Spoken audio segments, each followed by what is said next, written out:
నమస్కారం. జగన్ వ్లాగ్స్‌కి పునఃస్వాగతం.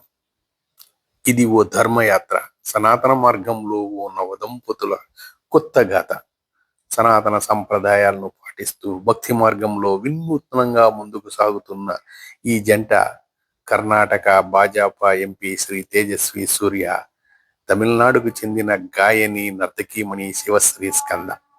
వివాహ బంధంతో ఒకటైన ఈ నవదంపతులు తమ జీవిత ప్రయాణాన్ని భగవంతుని ఆశీస్సులతో ప్రారంభించాలని నిర్ణయించుకున్నారు.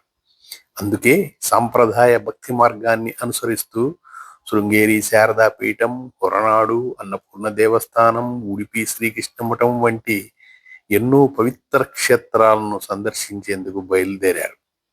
ఈ యాత్రలో ప్రత్యేకత ఏమిటంటే, వీరు విలాసవంతమైన వాహనాల్లో కాకుండా భక్తి మార్గానికి అనుగుణంగా సాధారణ భక్తుల్లా తమ కుటుంబ సభ్యులతో కలిసి బస్సులో ప్రయాణిస్తున్నారు. అదే భక్తి, అదే వినయం, అదే నమ్మకం.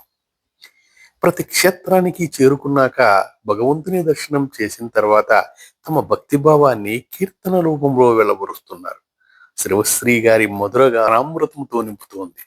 శ్రీ తేజస్వి సూర్య గారు కూడా తమ ధర్మ భక్తితో గాత్రాన్ని పంచుకుంటూ భక్తులను ఉత్సాహపరుస్తూ ఉన్నారు. ఈ యాత్ర ద్వారా వీరు కొంత సంప్రదాయానికి తెరతీశారు. సాధారణ జీవన శైలిలో భక్తి సంపద, సాంప్రదాయ బ్రహ్మత్వం అనే సందేశాన్ని పంచుతూ ఉన్నారు. ఈ పవిత్ర ప్రయాణం కేవలం వ్యక్తిగత పర్యటన కాదు, భవిష్యత్తు తరాలకు ఓ మార్గదర్శకంగా నిలిచే ధర్మయాత్ర. భక్తిగానం, ధర్మసేవ, సాంప్రదాయ మార్గం ఇదే ఈ దంపతుల జీవిత ధ్యేయంగా ఉన్నట్లుంది.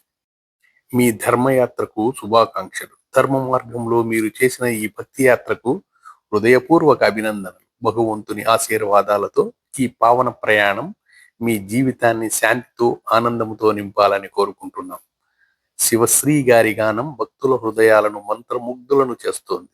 శ్రీ తేజస్వి సూర్య గారి ధర్మబోధన మరింతరికో మార్గదర్శకం కావాలి. మీ భక్తి, వినయం, సాంప్రదాయం పట్ల మీరు చూపే ప్రేమ ఈ కాలంలోని యువతకు ఓ శక్తివంతమైన సందేశంగా మారాలి. భగవంతుడు మీకు ఆయురారోగ్యాలను, సంతోషాన్ని ప్రసాదించాలని ఆకాంక్షిస్తున్నాం. ఈ ధర్మయాత్ర మరింత మంది భక్తులకు స్ఫూర్తినివ్వాలి. శుభం భూయాత్.